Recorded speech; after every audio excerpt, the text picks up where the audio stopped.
The British have what I think is a quaint phrase, tucking in. So they'll talk about tucking into a bowl of soup, which really means they're getting ready to eat what's in front of them. After the moaning and groaning I did about all the little things that I still had to do on the truck, I decided to tuck into the work that I needed to do. So this video is about that work, as well as the results of that effort. And so one of those results is an empty shop that needs cleaning. If you'll notice the gap between where that mount should be and where it is, there's no bolt in here. Now I suspect that this side is exactly the same way, but let's take a look. And that is correct, it is exactly the same way. So the cab is moved back, and so it will need to be relocated forward, and we'll need to put some new bolts in there. Now, okay, I've got a jack on either side. I probably got it raised up at the back a little too much, and maybe I need to get a little bit more centered. See that we need to move forward about maybe a half inch, if not a little bit more.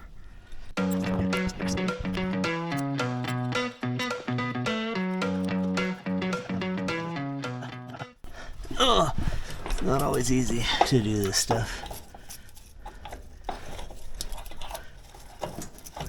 Come on. Really? Just anywhere, just be anywhere else.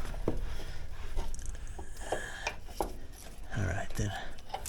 We're starting to pull. Let's see what we can do here. Let's see here.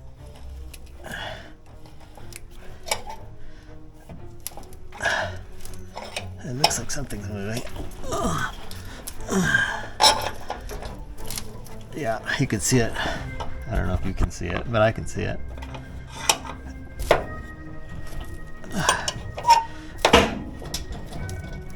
I can hear noises.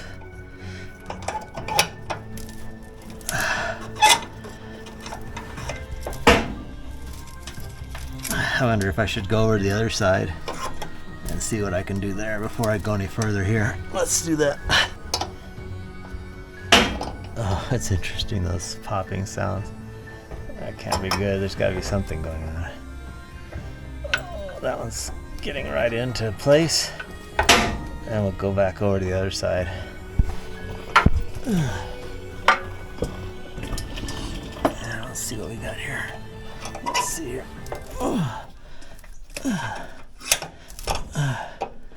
What I'm hoping is just to be able to put a bolt up there and then maybe call it good. That's looking pretty good. Let's look up there. I'm always a little nervous when things go easier than they should, but we've got all 4 bolts in, and so we're gonna go ahead and start looking at this, getting this this spacer out, and it comes right out. It's very rare that something falls to where you can actually get it and not have to crawl underneath the car, so we'll take that as a second win for the day.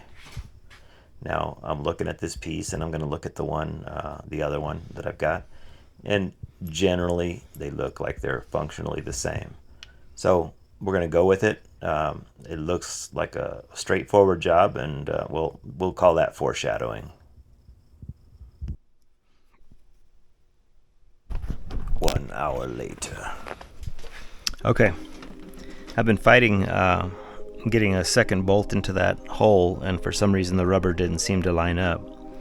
I began to believe that the holes weren't lined up, and so when you look at the center, it seemed like the holes were offset a little bit on both sides, which was causing enough air for one of these to hit the metal on the mount, and not letting me bend this enough to get a bolt in.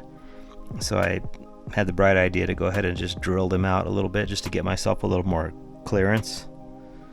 And so I did that, and I think that's going to work. And I just thought, well, I'm going to just be really smart and test fit everything. And so these are the 2 bolts that go through these 2 holes. And one of the things I noticed, and I had one of them in, and I couldn't, and so when I went to go fit this one into the hole, it wouldn't go through the hole, the back side hole isn't big enough. And so I thought, well, that's impossible. I had one in there already. So I got both of them and looked at them, and they are different. and so this one is bigger than that one is. So I either need to drill out this piece right here, or I need to come up with some more hardware to make to get another one of these. After fighting it for a little bit longer, I finally scrounged up some hardware that I had to go ahead and get that put together. So that was successful, tightened everything up.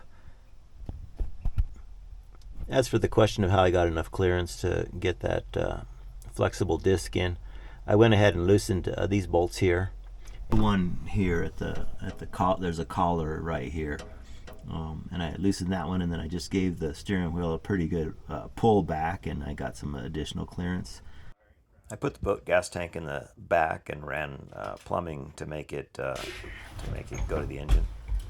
I went ahead and decided to give it a little bit of a drive. My nephew stopped by, so he's going to be helping me.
And then put that thing under the tire.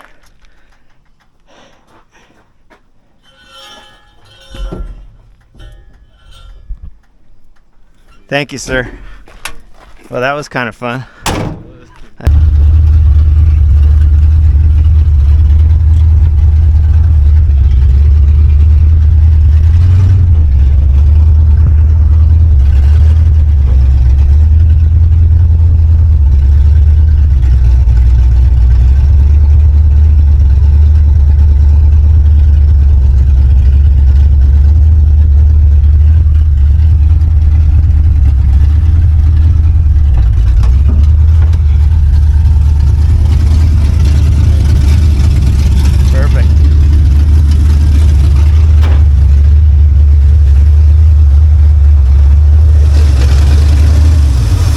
Well, she runs and drives under her own power. With Jeremiah acting as my brake by throwing something in front of the tires, we were able to start and stop. The rear brakes do work, the fronts don't, but the rear brakes have air in them, so you have to pump them a little bit to make it stop. Some hood alignment work to do still. I was able to get it on with his help, but the hinges are kind of sprung and they don't want to stay up. And so we'll have to figure out some new hood hinges for this thing, or some used ones or something, and do some alignment work. We are still misaligned even after moving the cab. I think you heard some of the moans and groans when I was moving that thing forward. Yeah, so I've got some work to do on that bed, but now the gap is nice and there is a gap at least. I've got to repair some of the mounts underneath. A lot of work to do. Right now my fuel tank is right here, and I've got it just going through a hole in the bed to feed it, and I've got a prime bulb on it, so if it loses prime I can get it going again. I don't think I really need that. I could probably just go with the hose straight across, and it's not secure obviously, so we'll get all that stuff taken care of in a future episode. I've got to worry about getting some turn signals and some lights and some stop lights and that kind of stuff before I can get it out on the road. Probably the first time you've seen the interior with some actual lighting. And we still have our dash mat, and the key starts it but doesn't shut it off. A lot of fun stuff with a neat old project truck. Thank you for watching.